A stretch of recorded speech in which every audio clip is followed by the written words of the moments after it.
నక్సలైట్ల జోలికెళ్తే మన ప్రాణాలు పోతాయని పోలీసుల భయం. నక్సలైట్ల మీద ఏదైనా చర్యలు తీసుకుంటే మన జీవితాలు నాశనమైపోతాయని రాజకీయ నాయకుల భయం. దాదాపుగా 4 దశాబ్దాల పాటు శాసించారు నక్సలైట్లు. 4 దశాబ్దాల పాటు. 7 దశాబ్దాల క్రితం ఆరంభమైన 4 దశాబ్దాల క్రితం ప్రారంభమైనటువంటి వాళ్ళ దూకుడు 4 దశాబ్దాల పాటు రాజకీయ నాయకులు ఒక రకంగా ఉచ్చబోసుకున్నారని చెప్పాలి. అలాగ వణికిచ్చారు. రాజకీయ నాయకులు వాళ్ళకి భయపడిపోయి సొంత నియోజకవర్గాల నుంచి పారిపోయి పట్టణాల్లో తలదాచుకున్న పరిస్థితి. అక్కడ కూడా ప్రాణాలు తీసిన పరిస్థితి. ఈవెన్ వీళ్ళ మీద యాక్షన్ తీసుకునేటటువంటి వీళ్ళ మీద ఎన్కౌంటర్ చేసిన పోలీసుల్ని కాల్చి చంపినటువంటి సంఘటనలు, వ్యాస్ గారి లాంటి ఉదంతాలు చూసాం. అలాంటి నక్సలైజాన్ని కూకటి వేళ్లతో పెకలిస్తానని చెప్పి మాట నిలబెట్టుకున్నాడు ఇప్పుడు అమిత్ షా. నక్సలైట్లనికి ఎవ్వడూ ఏం చేయలేడబ్బా, అది వ్యవస్థీకృతమైపోయింది. సందుల్లో గొంతుల్లో ఎక్కడుంటారో తెలియదు. మన డ్రైవరే అయి ఉండొచ్చు, మనవాడే అయి ఉండొచ్చు, లేదా మనమే అయి ఉండొచ్చు. అంత జాగ్రత్తగా వాళ్ళు నడుపుతున్నారు. అంటే ప్రతి చర్యకి ప్రతిచర్య ఉంటుంది.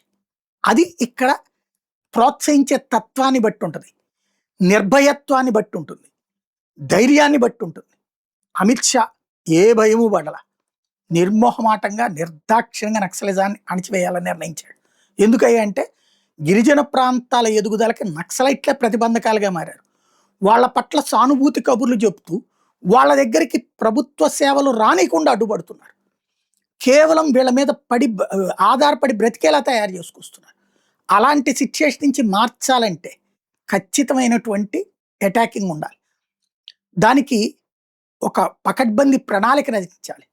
రాష్ట్రాలని సమన్వయం చేసుకున్నాడు, కేంద్రంతో సమన్వయం చేశాడు, అలాగే అధికార యంత్రాంగాల మీద సమన్వయం చేశాడు. రాష్ట్ర పోలీసులు, కేంద్ర పోలీసులు అందరితో సమన్వయం చేసుకుంటూ పారామిలిటరీ బలగాలతో పకడ్బందీగా చేసుకొస్తే ఇప్పుడు సచ్చినట్టు మార్చి 31 లోపు నక్సలిజం అంతం తన పంతం అన్నది అసాధ్యమని నమ్మినటువంటి దశ నుంచి ఇప్పటికి 95% ఆగిపోయినట్టే. ఇంకో 5% ఉన్నా వాళ్ళు ప్రస్తుతం అజ్ఞాతంలో ఉంటారు. మళ్ళీ ఒకవేళ బీజేపీ దిగిపోయి మళ్ళీ కాంగ్రెస్ వస్తే అప్పుడు ఫ్లేరప్ అవుతారేమో. ప్రస్తుతానికైతే నక్సలిజం అనేటటువంటి ఒక సుదీర్ఘ వ్యవస్థీకృతమైనటువంటి చైనీస్, రష్యన్ భావజాల ప్రేమికులైనటువంటి ఆయుధదారులైనటువంటి ఒక ప్రత్యామ్నాయ అధికార వ్యవస్థని నిలువరించడంలో సక్సెస్ అయ్యారు అమిత్ షా.